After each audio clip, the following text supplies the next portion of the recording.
Hey guys, what is going on? DaBoki here once again. It is time for a Maplestory video. I'm here on Rushing Dawn 2, my Dawn Warrior, and I wanted to do a little showcase for this class because this is a class I'm actually planning on hyperburning when Ignition drops, and I'm really excited about that. So let me just go ahead and get into a map and we'll go ahead and hit around a little bit. So I wasn't really planning on making a Dawn Warrior like weeks before Ignition drops, and a lot of people were like confused also, like, why are you making a Dawn Warrior right before they're about to get revamped? And I know it's kind of weird, but the reason being was I wanted to get myself familiarized with this class because for Boss Blitz, if you guys again don't know what Boss Blitz is, it was me training two streamers how to boss on Maplestory, and the classes that they were using were Dawn Warriors and Nightwalkers, and I had like zero idea about Dawn Warriors, so I wanted to make one, get it to 200 just so that I can at least help the streamers know how to play, because I don't know again what I'm doing with this class, and I'm still like just scratching the surface with it. So I got it to 200 and I really enjoyed my journey to 200 with this class, and the 5th job skills are just incredible. I'm trying to avoid using them until I start talking about them right now, so I'm just kind of hitting around with the basic skills at the moment to give you guys a little feel of this the movement and the attacks of Dawn Warrior here. So Dawn Warrior, training Dawn Warrior to 5th job was actually very fun. I really enjoyed just the out of the box damage that Dawn Warrior has. I think it's very strong. Usually you hit like a hell mode between like 170 to 200 with classes if they're kind of a little bit weaker. Normally, like just without upgrading them, it's a bit challenging. It definitely feels like a grind. Dawn Warrior did not feel like that. It felt like the skills were just, it was great. The movement was great. Very hard hitting skills. Now the mobbing is like before 5th job was a little bit lackluster. I'm trying to just use my 4th job skills right now to show you guys like it is like not lackluster. Sorry, that's not the right words I wanted to use.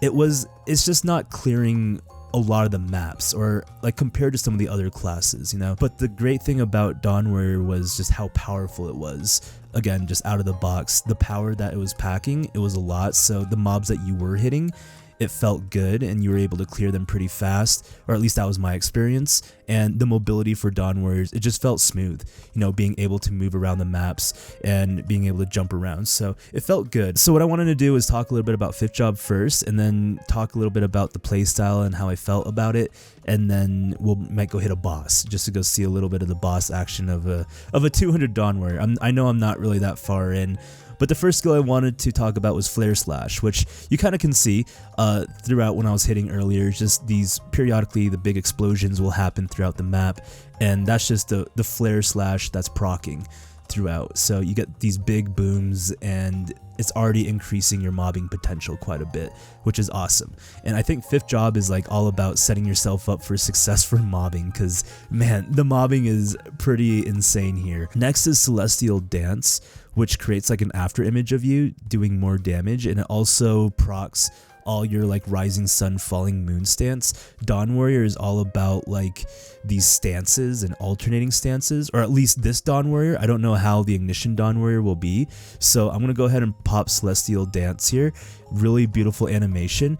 And then now if you just notice here, like there's like a big sun or moon explosion that happens. I think they kind of alternate, so let's see. Oh no, it's just a big moon explosion, it looks like. I thought I saw a big sun come out, but let me see. Oh, there's a sun right there. Okay, so there's like a sun and moon kind of just periodically again popping and exploding throughout the map, causing more AoE damage, and it's incredible. This lasts quite a while too, if I'm not mistaken. The duration of this it lasts for about 41 seconds, which is pretty awesome, just being in this stance of being able to throw a moon or sun out, which is just, it's beautiful. I think, again, I just cannot get over how pretty this class is with using the solar system like this with the sun and the moon. And when that's on cooldown, you can then pop Rift of Damnation, which is a skill that makes your sticks crossing spammable. So sticks crossing originally is just like a skill that you can hold, and it's an iframe, and then you can pop it down and it releases like big damage like that, which is really cool. But then when you pop the Rift of Damnation, and you pop this, you can actually spam sticks crossing, which, look at this skill, man. Hold on, let me buff up a little bit first. Okay, now look at this skill. I love it. This sword's got some huge range too. The amount of mobbing that you can do with this skill. You can just keep spamming it, and this lasts for I think 40 or 30 seconds, but it's a while. So you can kind of see now a little bit of the rotation, especially training a Dawn Warrior, like how you can just like rotate your 5th job skills nicely to be able to hit the map. And the mobbing, I gotta say, this is one of the best mobbing classes I think I've experienced, and we're not even finished yet. After your Sticks of Damnation is done, or Sticks of Damnation, the Rift of Damnation is finished, and you can't spam your Sticks crossing anymore, then you can pop the bread and the butter, baby. The Soul Eclipse. Look at this. And yeah, you don't even have to attack if you don't want to. You can just run around and look pretty. This skill will do it all for you. And it's just going to stay out here for, again, 30 or 40 seconds, and it's a while. And it'll just keep doing mass AoE damage in the map for you while you can just kind of jump around and hit. So it's a really, really big skill. And then on top of that, you can pop it early if you press it again, which will cause a big explosion. And that will also be an iframe.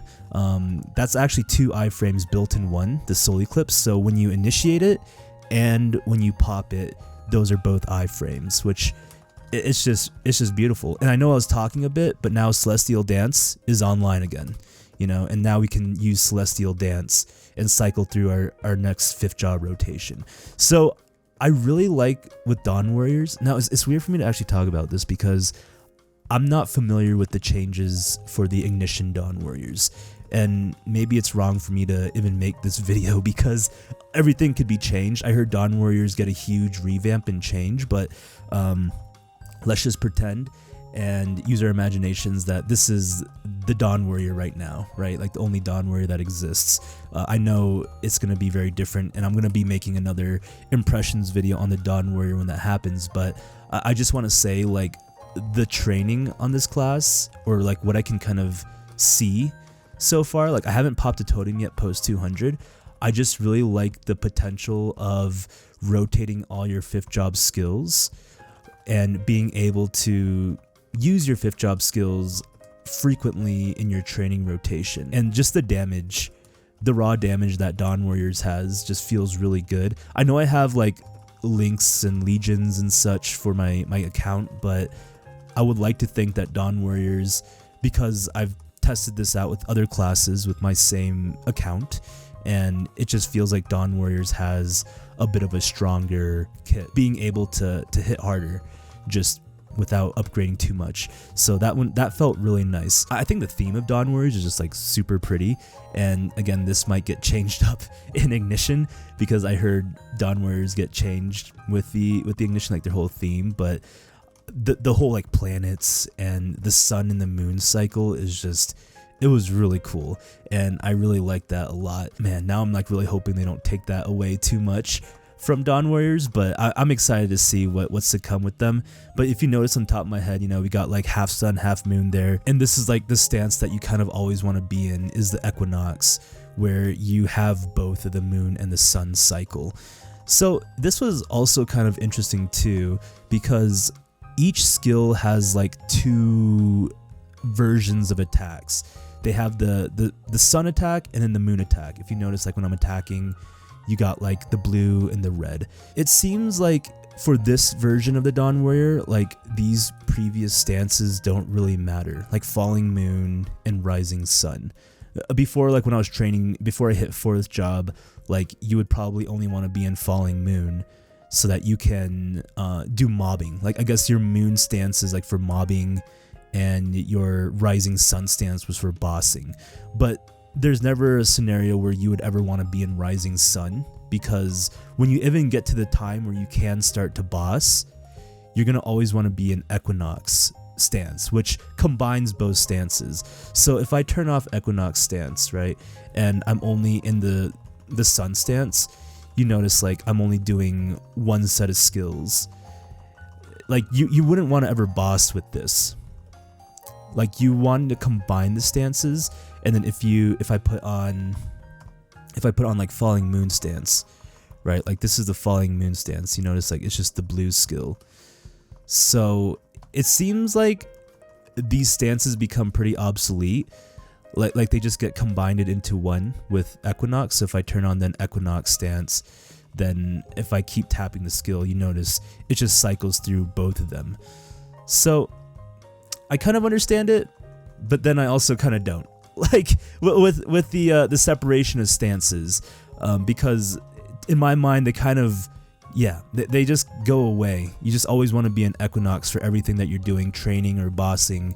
And if you're not in Equinox, you're not doing the most damage, and you're not like utilizing the class the best way. So the stances were cool at the start, like seeing the whole moon and sun cycle, but I don't think it made that big of an impact, or maybe I'm missing something from like a bigger picture.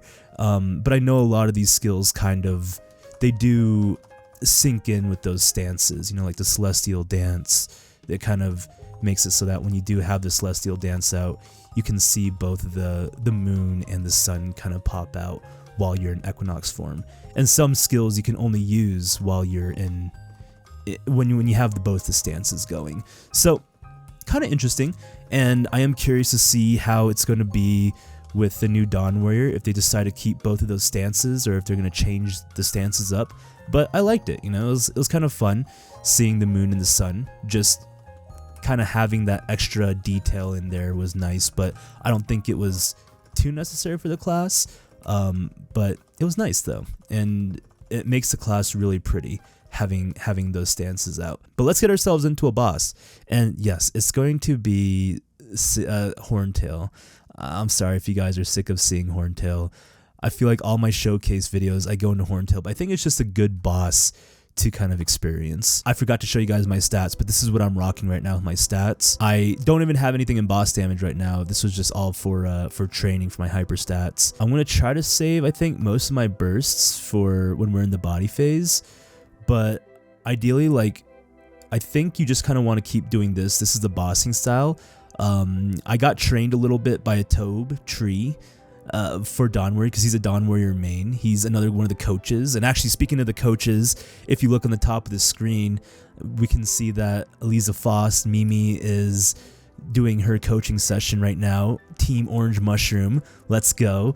But yeah, that's actually really cool. But yeah, he kind of was telling me Dawn Warrior is like an up-down jump warrior, because this is kind of the rotation that you do. You also want to always have your True Sight debuff on the boss, which will just make you do more damage. I kind of want to see exactly what this debuff does. More IED and final damage increase. Okay, which is great. You know, so you always want to have the True Sight on. And I'm going to try to save my bursts for a little bit later. Wow, that was actually pretty fast for a first head run. Again, this like fast relatively for me. Like if I was out of character on my account, first 200, just comparing how other classes felt with similar range and progression. We're gonna go ahead and pop all of my bursts here. So popping bursts is just, I guess, having all your skills up and then going for it. Okay. Oh my gosh. So this is just everything happening now. As you can kind of see, I have all my skills going, and this is insane, because I think we pretty much killed Horntail in not even our full burst here.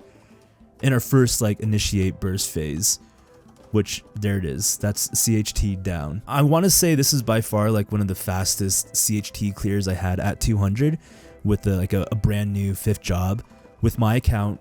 Again, my links in Legion, just kind of relatively kind of measuring it, this is definitely the fastest CHT clear that I had. I feel like I'm hyping up Dawn Warrior so much, and then when Ignition drops, like it's just gonna completely change. So I'm just trying to focus on like, I guess, what I see in front of me right now.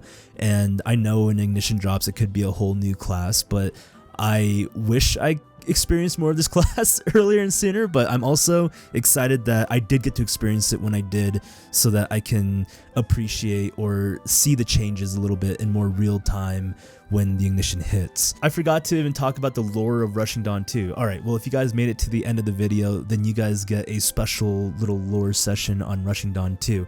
I was in a rush to create the Dawn Warrior, so that's why it's Rushing Dawn, because I think I had like 4 hours until my first coaching session where I had to like coach for Dawn Warriors, so I was in a very big rush. I was in so big of a rush that I created Rushing Dawn 1 accidentally into a Thunderbreaker, because I was job advancing and I was clicking through all the dialogue boxes and it became a Thunderbreaker accidentally. So I quickly created a new class, Rushing Dawn 2, and this is our Dawn Warrior. But when I hyperburn, I'll create a whole new class.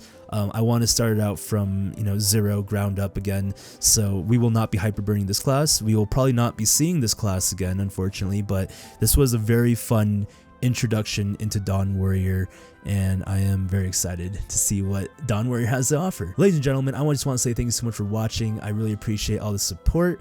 I am going to Maplefest soon, so you know, videos are going to be a little bit sparse. I've been saying it throughout. I just feel like I've been kind of caught up with some other things at the moment, but I feel like at the end of the month after Maplefest, we'll try to get back onto a normal YouTube upload schedule. I've just been really on the Twitch side of things this past month and so forth. So thank you guys. Much love, one love. This has been DaBoki, and I'll be seeing you guys later. Goodbye.